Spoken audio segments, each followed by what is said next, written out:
So, here is the model home, and it's a single story house. Ayan po. Dito po ang mga model homes, talagang, alam naman ninyo siguro na yun, meron na talaga siya mga gamit, ang model homes, para talaga makita kung ano talaga ang how the house looks when you put all the furnitures. Ayan. So, ito ang kitchen at ito ang kanyang backyard. Ito ang backyard niya.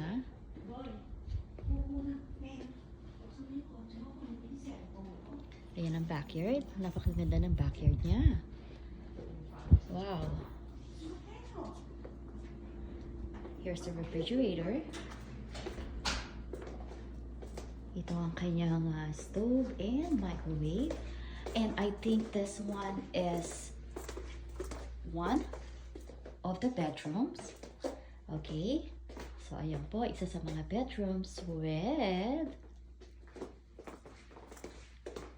with the bathroom. So, ayan ang kanyang bathroom. Ang ganda. Ayan ang bedroom. Napakaganda. Okay, so let's go to the other bedroom. So, bali 3 bedrooms po ito. Here's another bedroom. Very cute.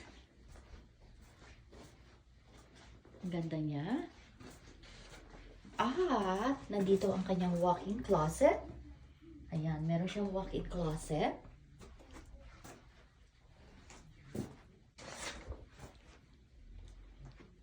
Ayan. I think this is a double siguro to, itong bed na to.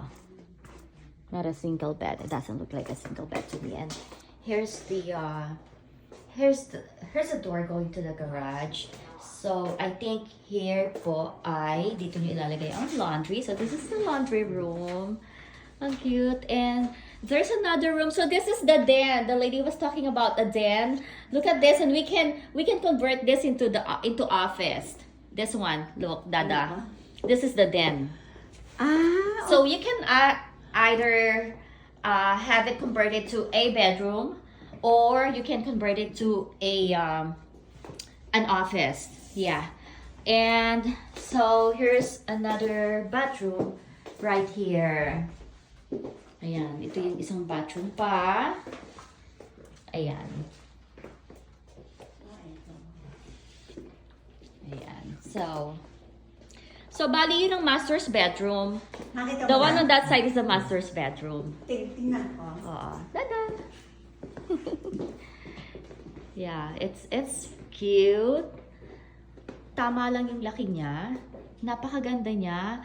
Nori, ang ganda, no? Ang ganda, Alice. Yes. Impress ako. Yes. Sa Ang ganda. pagpasok mo lang Yes, dito, me parang too. Yes.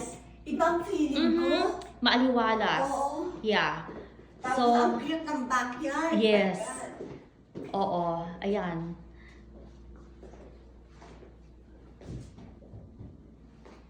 It's so pretty.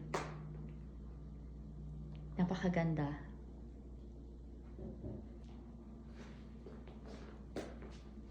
At saka ang gusto ko rito yung window niya kasi may natural light siya. Kasi ang maganda sa bahay, pagka yung mga windows ay malalaki, maganda po yung kasi makakasave ka na ng electricity. Kasi usually, syempre pagka medyo madilim, kadalasan parati tayong naka-on ng ilaw sa bahay. Pero pagka ang mga windows natin ay malalaki, well, we don't even need to use the electricity. So,